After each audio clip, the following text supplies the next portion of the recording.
Four Oaks, success isn't just a goal, it's the essence of our vision to expect success. From our community-based services, including in-home support and after-school programs, to our residential treatment programs and foster care services, Four Oaks touches the lives of children and families in all 99 counties. With your commitment, we will continue to support our communities across the state for many, many years to come. Thank you so much for your support.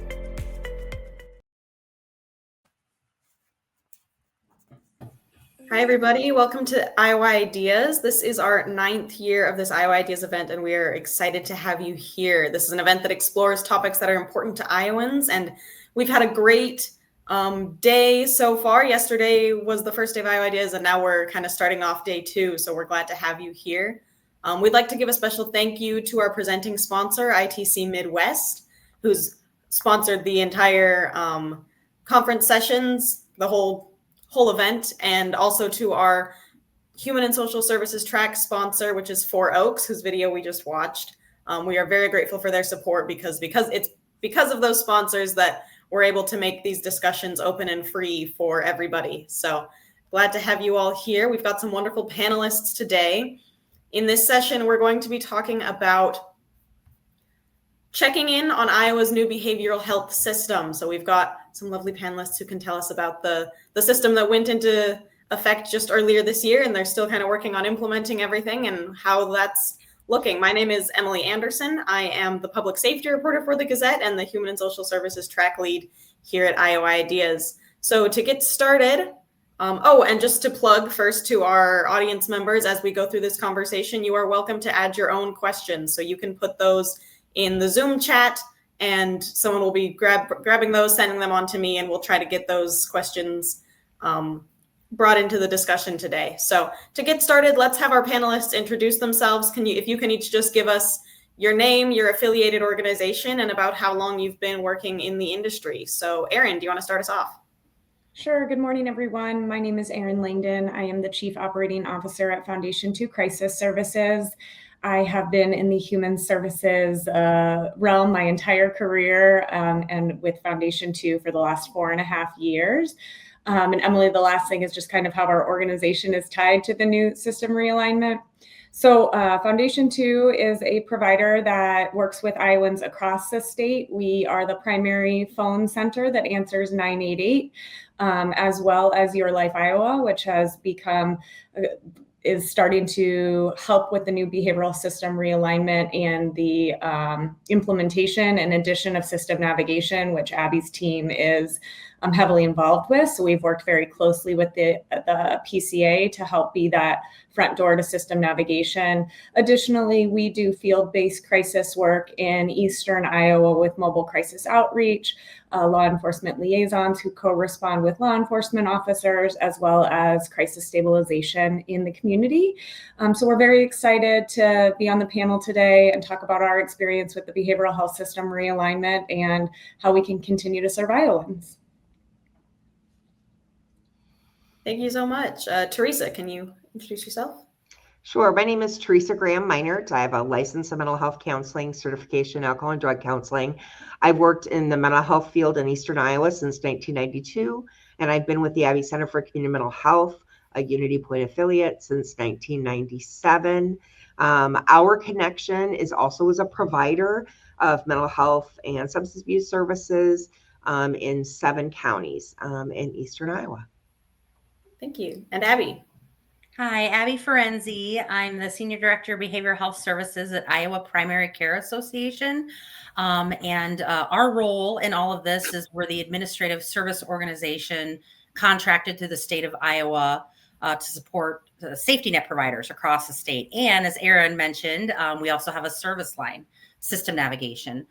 So my background, I'm an LMHC. I've been in this field, I'll go ahead and age myself, 23 years, and worked across, I don't want to say totally across the spectrum, but quite a few areas in behavioral health, community programming, outpatient clinics, those types of things. And now I'm in a different role. I've been with Iowa PCA 5 months now. I work a couple days a week in Des Moines, but I am from Cedar Rapids. Awesome. All right, so to get started, I think let's just start with kind of a brief overview in case we've got folks watching who don't know exactly what's going on with this whole new health system, behavioral health system. Could you guys give us just a quick 1 to 2 minute look at what has happened, what we've added to the system, how it's changed, and how it looks different from what we were doing before? If we go way back, mental health services and funding were tied to county budgets. And so each county had their own budget and services that they would support.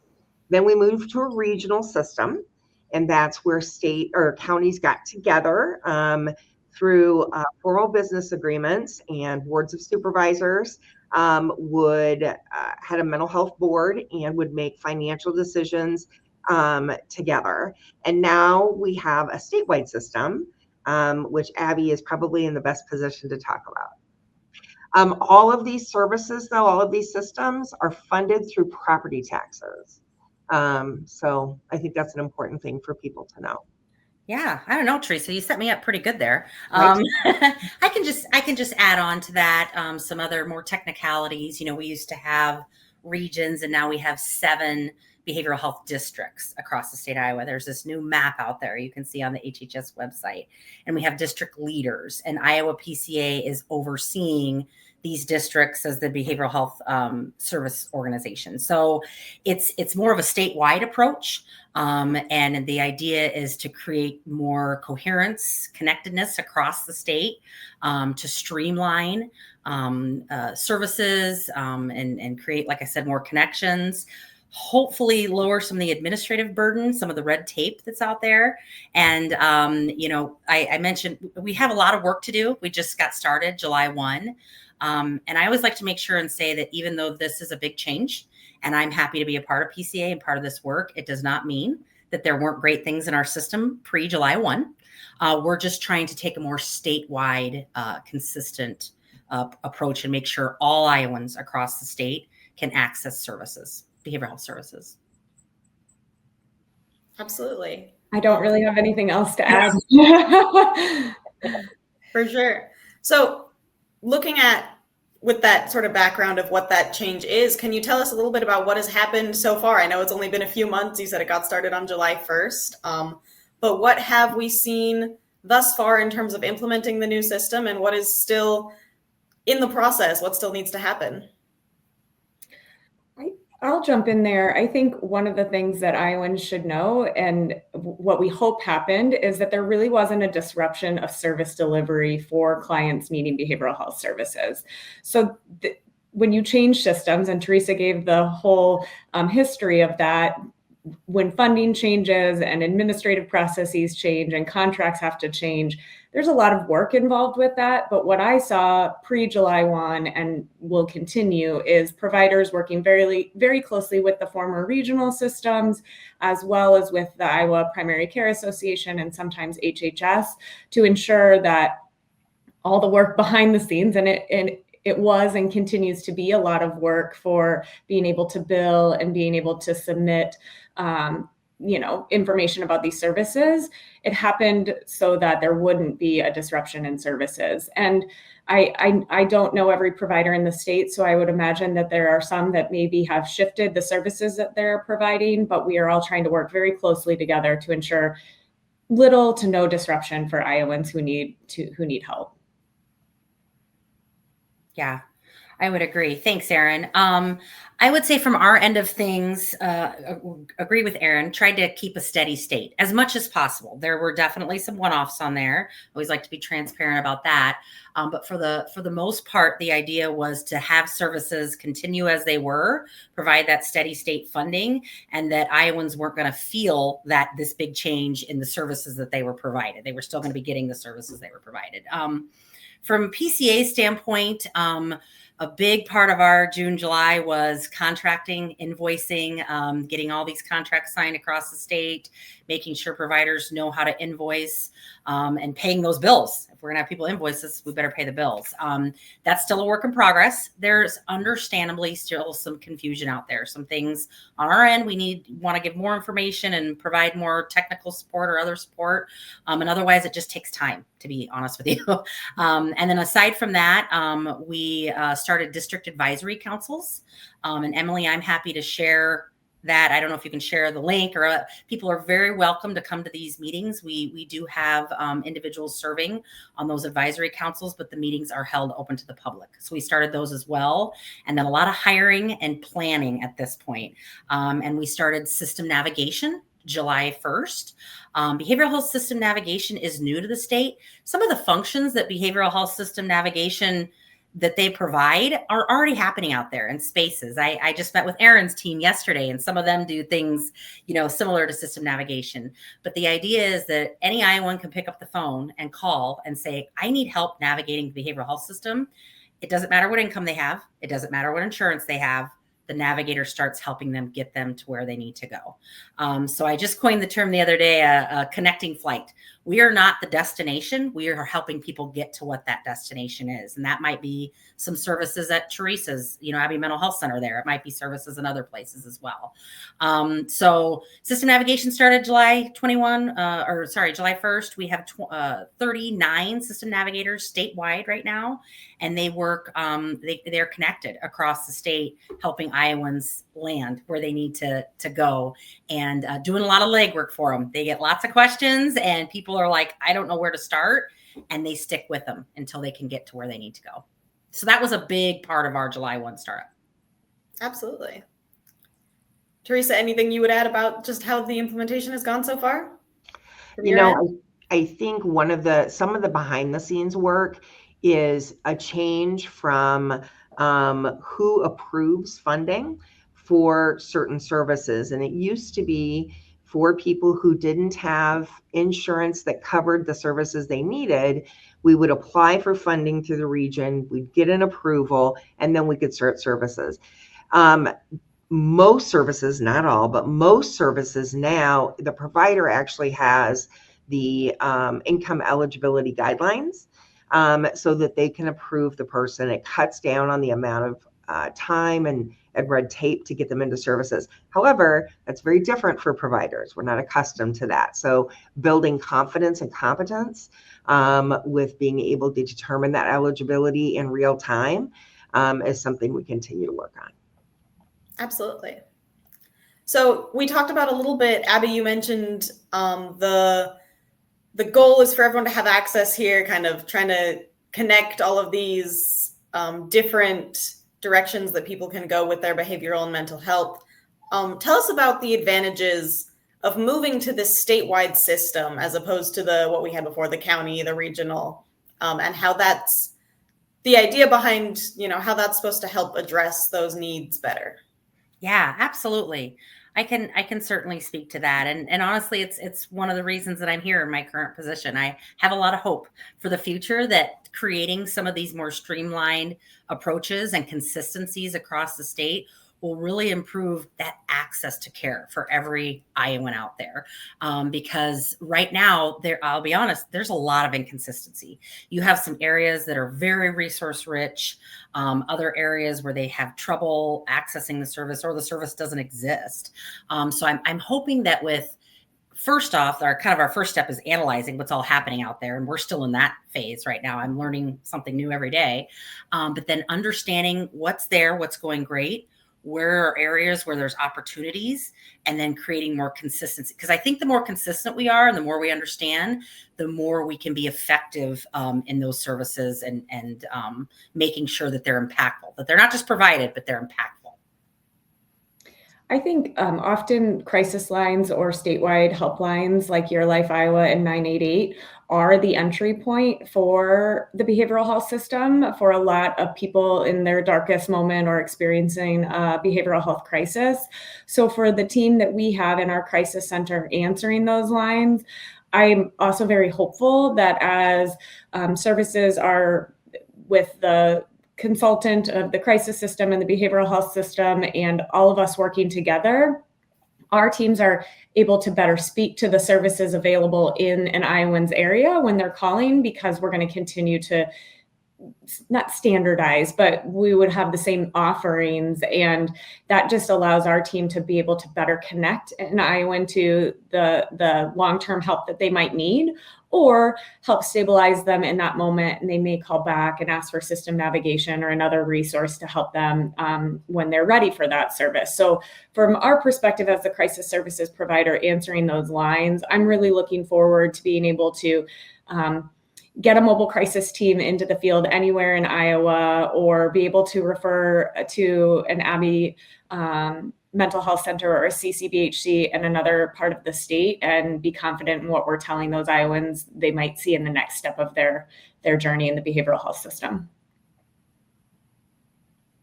Yeah, absolutely. Anything else you would add, Teresa, as we're going? I don't think so. That's good.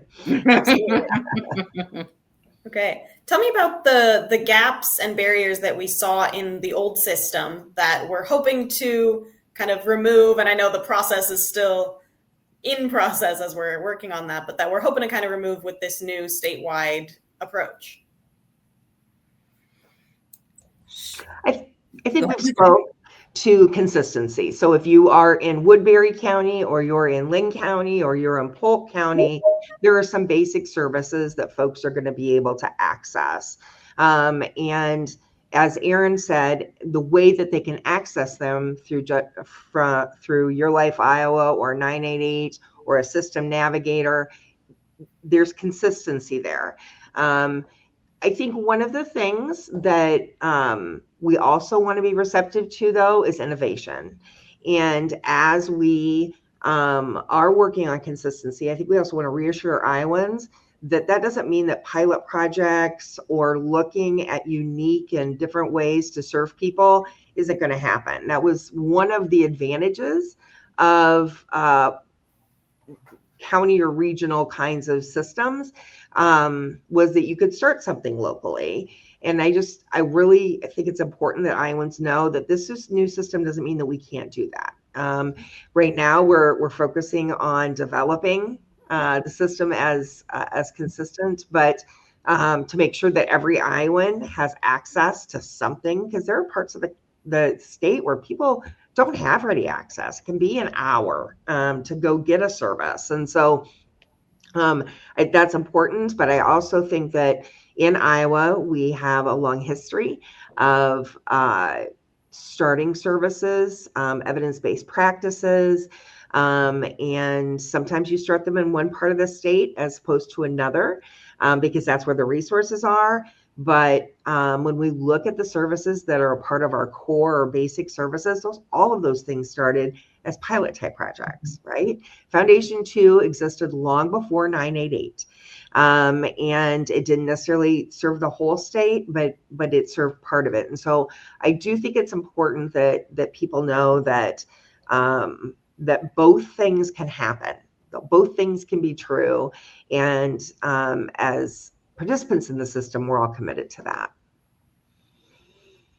I would echo what Teresa said. Foundation 2 has been around for a long time, and we try to be innovative and cutting edge and learning from other states and systems and practices. And the regions really did embrace that. We have piloted numerous models that have grown, and we piloted some things that didn't work as well. But if we don't try, we're not going to be able to continue to be cutting edge. And what I'm heartened by is all the conversations that I've been privy to with the Primary Care Association, as well as HHS partners, and then local providers that we work with. People are still energized to do that sort of innovative work. So I think right now it's just make sure that systems are in place and that we can continue to serve people with the services that are already available. But like Teresa said, we still want to be innovative and making sure that if there is a gap that's identified, we're getting creative to meet those needs. Yeah. And I would just add from PCA's perspective, and to echo what Aaron said, we're really interested in understanding where those gaps still are. Absolutely. And where there are barriers. I could probably rattle off many things off the top of my head just from working in the field so long, but we want to take a strategic approach to that. Where is this happening? Where are good things happening? Where is this working? Where is it not working? And I will tell you, honestly, part of system navigation and this statewide approach is they're out there all across Iowa saying, hey, we're getting in people in here, but hey, over here, we're having trouble. And honestly, that information comes up to us to help us identify some of those continued gaps and barriers. So we're very interested in tackling a lot of those systemic barriers. And it's a lot of work. Our first step is figuring out, like I said, analyzing, figuring out what's happening. But we're very dedicated to really digging into that. And I will tell you more specifically, one of the barriers that we see, or gaps, you could probably call it both. We get a lot of people that call system navigation who have lost their housing. They're unhoused. Or they just got an eviction notice. We see lots of issues and presenting concerns when people call into navigation, but that one is honestly climbing to the top.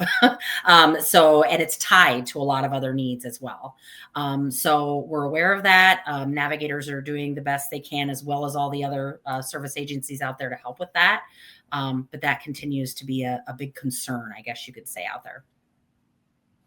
Absolutely. I think that's something I've definitely seen throughout this whole Iowa Ideas conference, is that every topic that we bring up overlaps with every other topic, especially in the human and social services realm. Mm-hmm. That does kind of raise another question for me about what does that look like as far as when you run into those overlapping needs like housing, or if you have food insecurity or other things, how do those conversations work with maybe other agencies that work in that realm, or how do you kind of make those connections for folks under this system?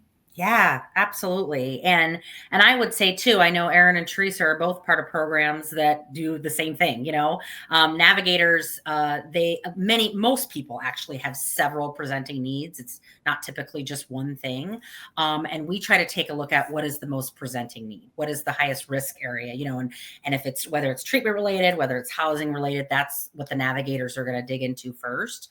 Luckily, they have a team across the state though, that can dig in with them, especially if they have a particularly complicated case. They might have several individuals working on it to try to get somebody connected.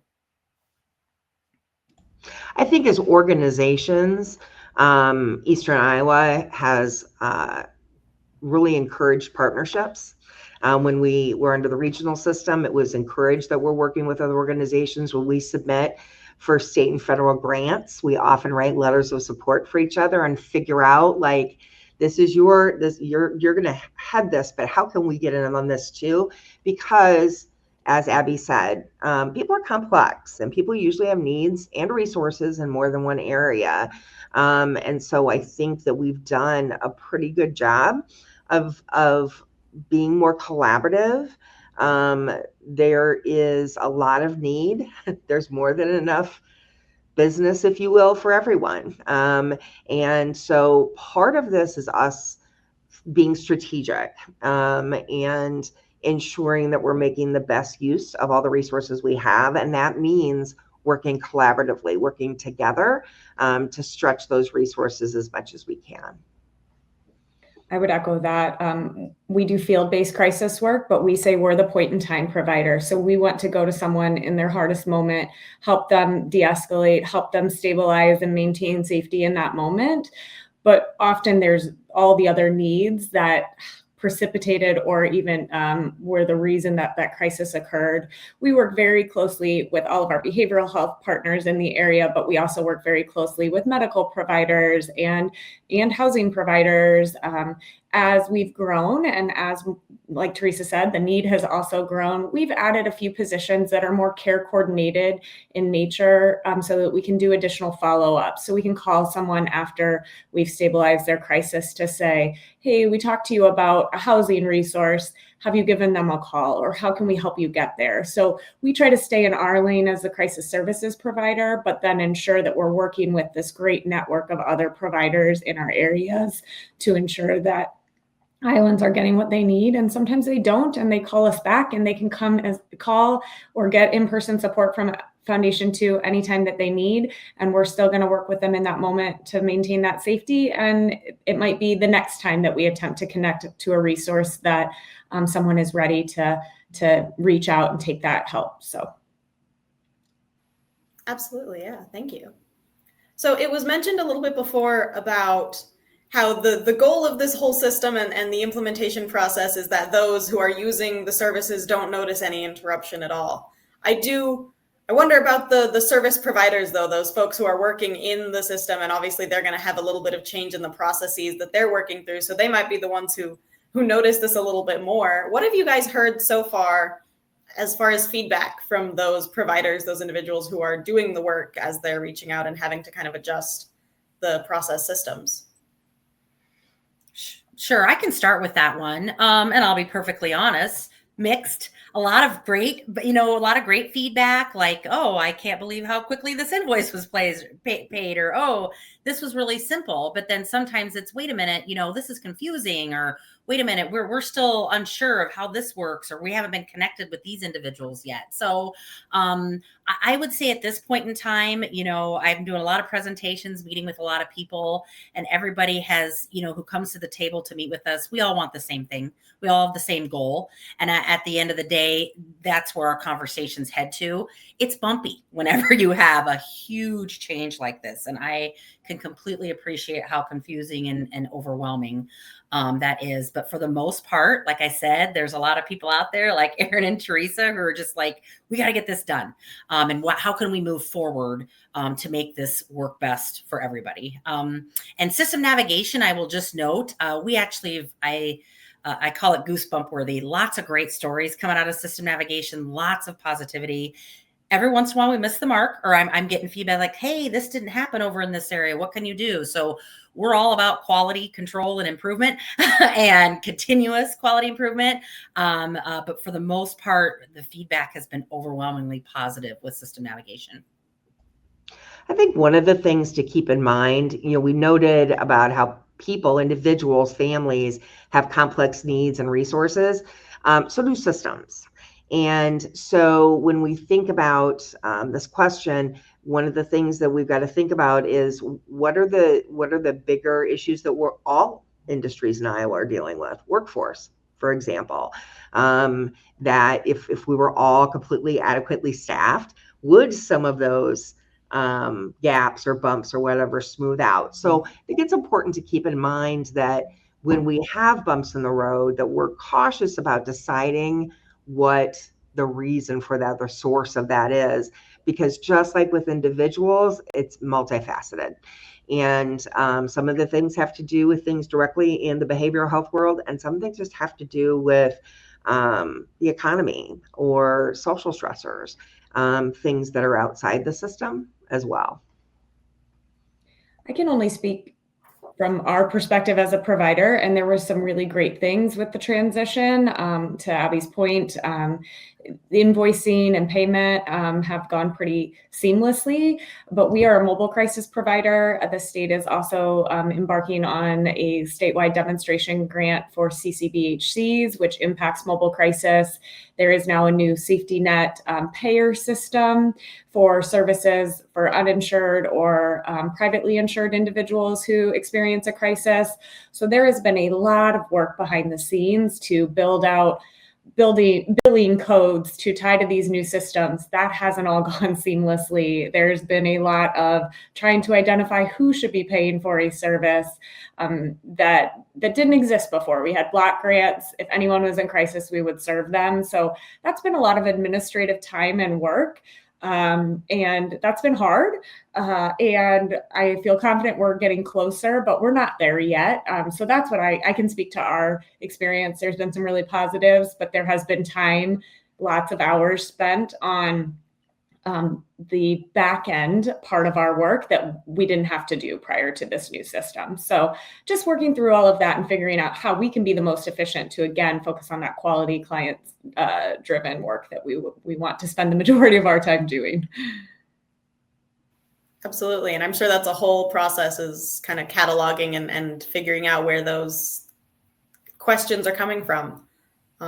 And along that same vein, and we kind of said this already, hopefully it all went smoothly and the clients themselves didn't notice differences. But for those of you that are kind of working more directly with those clients, the people that are being served, have you heard feedback on what they've seen or whether or not there's been a huge change in their process? I think what is difficult about that question is that when for us, as Community Mental Health Center, CCBHC, when you onboard a new client, that's when you're dealing with a lot of these things. So if you're onboarding somebody who wasn't participating in the mental health system before, all they know is all they know. For people that were already in the system in terms of most outpatient services or clinic type services, I don't think that they were likely seeing a lot of change. When it comes to more intensive services, what we call disability services, that has certainly had its changes. But if they were already Medicaid funded, they wouldn't really notice anything anyway. And so one of the things I think is hard is that this mental health system has all these pockets. It's like this great big decision tree with about 32 things. And so if an individual wasn't utilizing certain services before, then it wouldn't be as noticeable. But if they were, frankly, that part of the mental health system can be complicated anyway. So we haven't heard a lot, but most of it happens when we're onboarding new patients. To Erin's point, we've also had big changes. Effective July 1, Iowa became a CCBHC state. We're a CCBHC organization. And so we were already going to be doing some different things July 1 anyway. So it's hard to know exactly, is this the reason it's different? Is that the reason it's different?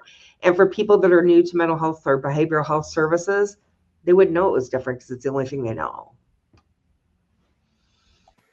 Yeah, I would just have to say, I'd have to agree with what Teresa said. I can't speak to that in detail. For me, it's a bit too soon. I mean, I haven't heard directly about any certain client situations except through system navigation.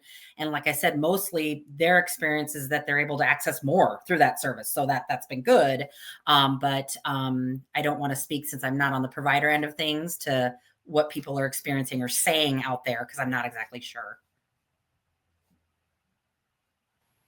Yeah, that's totally all right. I know sometimes there's kind of that disconnect. I appreciate that, Teresa, about the explanation there, that obviously they don't know what they don't know. Mm-hmm.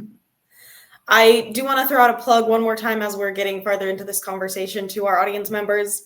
Obviously, if you guys have thoughts or things you want to hear more about, if anything's been mentioned that you thought, man, I wish they would go a little bit more into depth on that specific subject, please send us your questions. We're happy to pull those into the conversation and to see what it is that our viewers want to learn from you guys. My next question to kind of think about as we look forward with this system is that this year, beyond all of the changes that have been made in Iowa, there's just been a lot going on in the world, right? A lot is happening, and there's a lot of mental health need, I think. And I know we've seen increase in that demand kind of across the board for services, both in the mental and behavioral health field and in all of the other kind of public service fields that are out there. So how has that recent change, those things going on as far as increased need, increased demand for these services, affected the rollout of the new system as you're trying to make these changes while also, responding to that ongoing need? Yeah.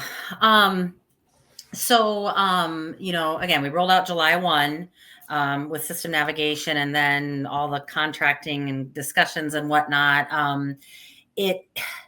We were focused on just making sure to roll out that service. We certainly feel that need. I can speak to that. Like the number of cases, the complexity of the cases, the hardships that people are facing, the confusion people are facing. Like you mentioned, there's a lot going on in the world. And a lot of thoughts, a lot of feelings, some people are scared, you know what I'm saying? Understandably. So I guess what I can speak to is that, some individuals definitely need treatment. and other individuals need support. And so I'm glad that we have several angles we can tackle this from, to where you might have someone who needs therapy and medications. You might need someone who needs 988 or Your Life Iowa, or you might need someone on system navigation. This comes into play a lot with family members who call about loved ones they're trying to help. That's just, they're going to support you and say, you know what, I know your family member's not ready. There's a lot going on.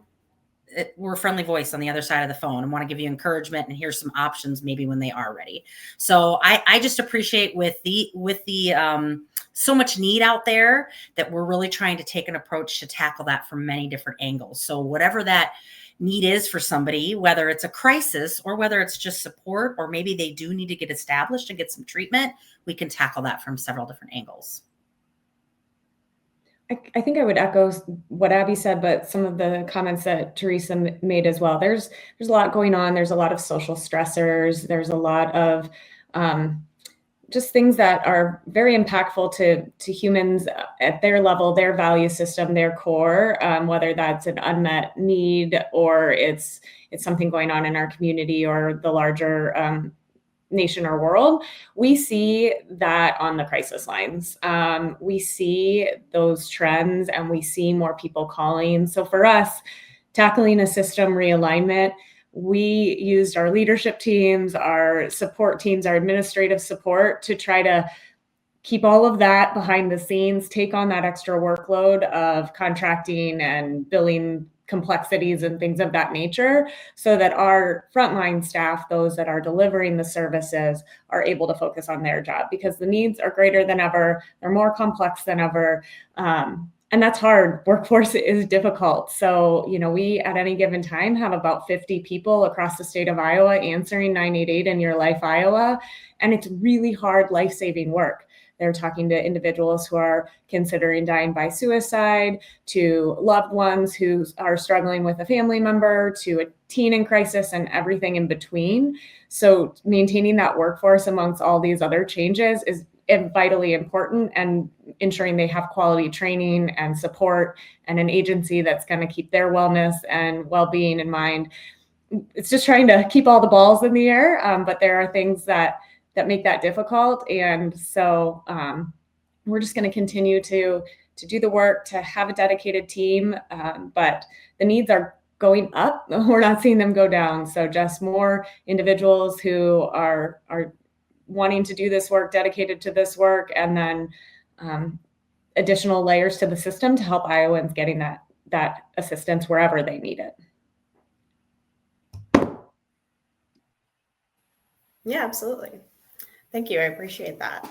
So as people are kind of seeing these needs and hearing about this new system, how can community members who are kind of learning about the system or running into issues, are there ways that they can kind of express their input on the new system, connect with those decision makers who are running it, and get kind of their voice involved in this? Sure. Again, from PCA's perspective, our ways of doing that are district advisory councils, which are public. We also participate in the behavioral health town halls, monthly, put on by Iowa HHS, and we have a provider relations email. I've thrown my email out there a bunch in public meetings, and I'd like to say that I'm pretty responsive to the best of my ability when people reach out. There isn't really a question or a concern I'm not going to hear somebody out on. So I would say there's more of those public, larger spots that people can be heard. And then in other ways, we get requests all the time at PCA to come and talk to groups, to present, and to hear people out. And so we try to do that as much as possible. I would also plug NAMI, National Alliance of Mental Illness. NAMI was created by a group of moms whose kids weren't getting what they needed. And they leverage national advocacy efforts, statewide advocacy efforts, and then local support for individuals and families. And so if there are folks they're struggling, Abby's done a great job of kind of talking about the ways to be involved. But I would also plug NAMI as a great place for people to not only get emotional support, but also get plugged into a pretty well-respected advocacy group with both local and national ties.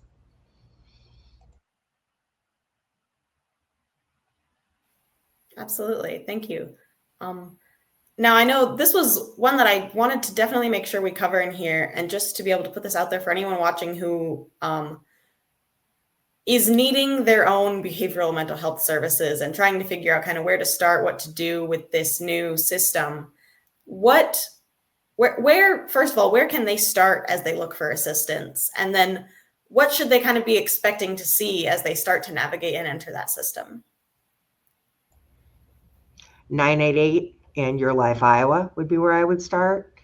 I think one of the great things is that sometimes people are like, well, that's a statewide. They're not going to know what I need in Bancroft, Iowa, or Dubuque, Iowa, or wherever. But they do. And they can connect people with those health navigators, system navigators that Abby talked about. In addition, though, if a person is in a county where Foundation 2 is the crisis provider, they can call Foundation 2 directly. You can find your local community mental health center or certified behavioral health clinic. Those safety net services are designed to take people where they're at and to help them get what they need. But the simplest and easiest is 988 or Your Life Iowa. I would have to agree with that, Teresa. And I will say system navigation is available through both. We advertise and raise awareness about Your Life Iowa using that as the brightly lit front door for system navigation. We also have another line that providers can call. Honestly, anybody can call that too. They have. We want to make sure we create good avenues for accessing that system navigation. And the main way is through Your Life Iowa. But then Erin knows this also through 988 as well. We get those referrals for system navigation. They just plugged our services. So yes, I would recommend Iowans call, chat, or text Your Life Iowa 988. It's a great way to start. You're going to get likely a Foundation 2 crisis services team member, but potentially a community crisis services team member as well. They're going to tell you the line you called, give you their name, and ask what they can do to help you today. And the conversation naturally unfolds from there. And our teams are really well trained across the state. And if they don't know a resource, they're going to try to connect you to system navigation. But our teams also go above and beyond, and they're going to do some digging where you're located in Iowa to try to connect you to that provider or resource. But first and foremost, they're just going to ask how you're doing and what help you need and take it from there. I would say in terms of, you asked about what's next then. So they meet with that system navigator, they talk with a crisis staff person, get them connected to agencies. When you're connected to an agency, one of the first things that happens is you participate in an assessment. Sometimes that word kind of freaks people out. They feel like they're being analyzed, but that's not the case. It's an opportunity to tell your story, to talk about what you're struggling with, and then to create a treatment plan. And the treatment plan might include the person that you talked with, usually a therapist, but it might include psychiatry. It could include peer support, warm line, all kinds of different services to best address both the immediate needs and for people that are needing treatment, looking at recovery. Absolutely. Well, thank you guys so much. How can community members, those who aren't themselves necessarily in need of those services, what can they be doing to support just mental health and behavioral health care initiatives in Iowa to get make sure that, I guess, support from those who aren't directly involved in the field, but want to make sure that they're, giving their support to what's going on, the work that you guys are doing? Yeah, I would say one of the best ways to do that is to support local providers doing this really great work. And that could be through volunteering or donating or just spreading the word that these services exist and that people, can access them and benefit from them. And then I would say also, be aware, care, be a nice person. I always like to start with that. Be a gatekeeper.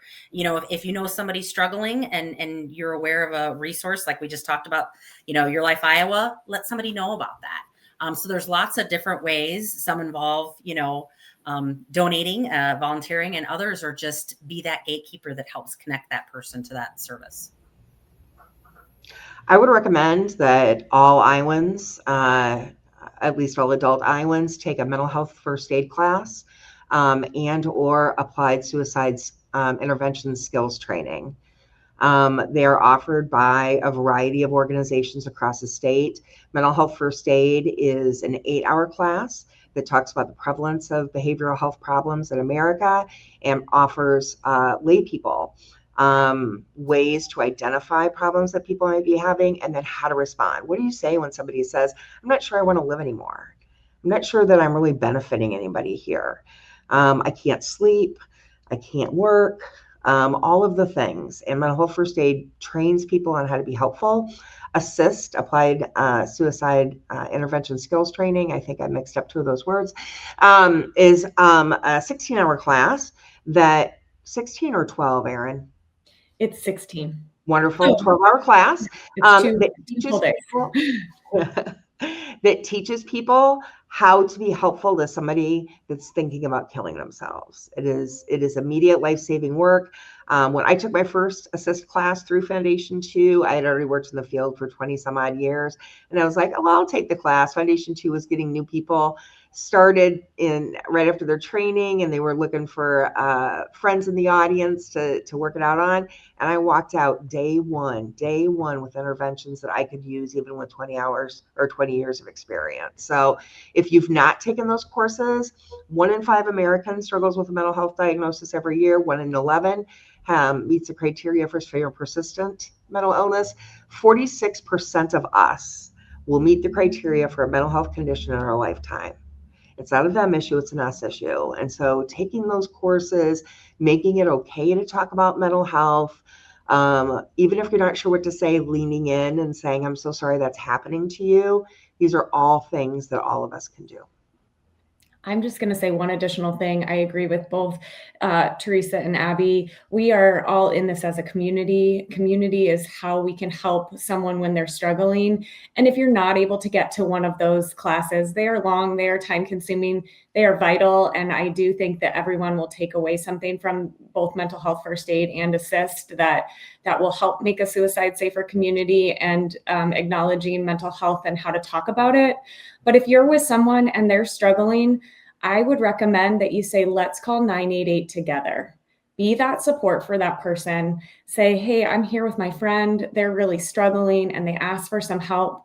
Call. Our counselors are used to that and they will take it from there. So if you have somebody that's struggling in your life and you've asked them how they're doing and they've expressed that they can't sleep or that they can't get to work or they're having thoughts of suicide, say, I really care about you. Would you be open to calling 988 together?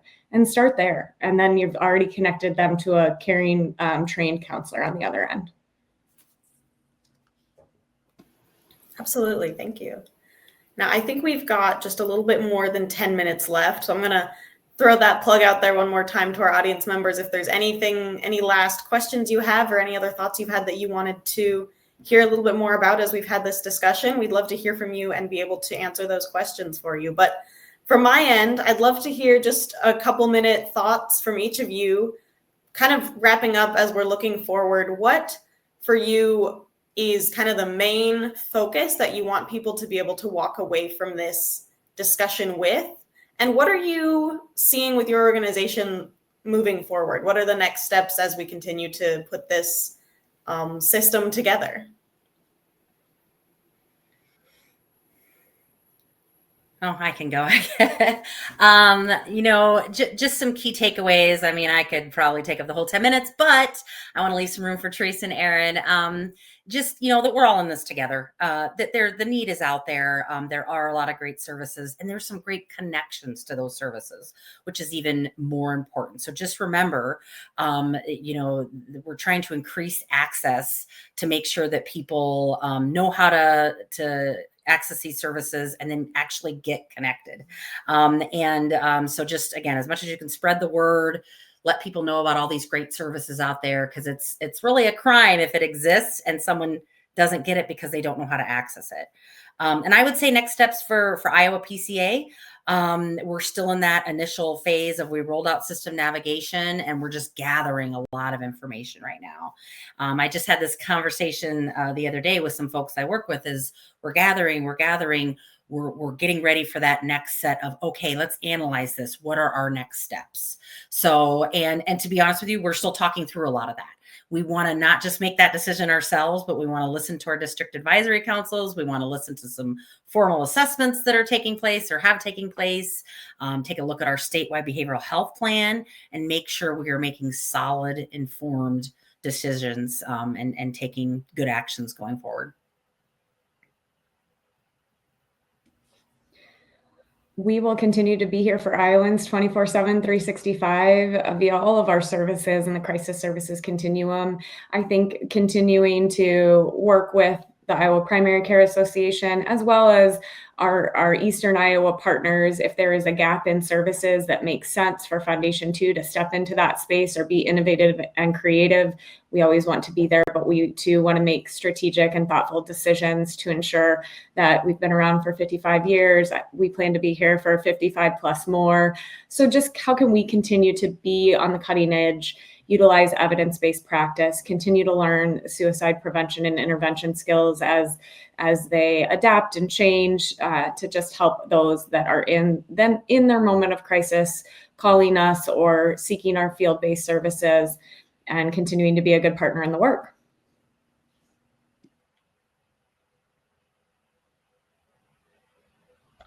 Sorry about that. As an organization, the Abbey Mental Health Center is continuing to expand on the work that we've done the last few years in fulfilling the standards to be a quality CCBHC, so Certified Behavioral Health Clinic or Center, excuse me. Really, that means addressing people's multiple needs within one spot. Substance abuse, mental health, physical health care, utilizing people in services that have lived experience, people who know what it is to ask for help for a mental health condition, to ask for help with a substance abuse condition, to have children who are needing services for serious emotional difficulties, and really creating services that are convenient for people when they are available and ready for those services. So that is what the Abbey Center is continuing to work on. In terms of one thing that we haven't talked about yet today, I really want to encourage anybody who's listening to think about what it would take to create an emotionally healthy Iowa. What does that look like? And how can we all participate? And one of the ways that we can participate is by encouraging people to go into the field. We need counselors, we need therapists, we need psychiatrists, we need peer support specialists, we need mobile crisis outreach folks. And sometimes, I know in my own career over the years, sometimes people have had interesting things to say about what I do. And what I can tell you is that I've worked in this field since 1992.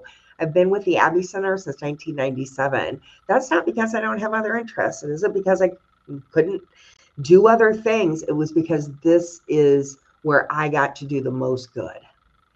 And so if you are somebody who wants to do the most good, encourage and then support people to go into this work, because it's noble work, it's good work. And the work on the one hand is harder because we've got so many more people that need it, but it is we're really on the cusp of a lot of new treatments, utilizing those evidence-based practices, being a part of a system that's seeking to ensure that every Iowan gets what they need.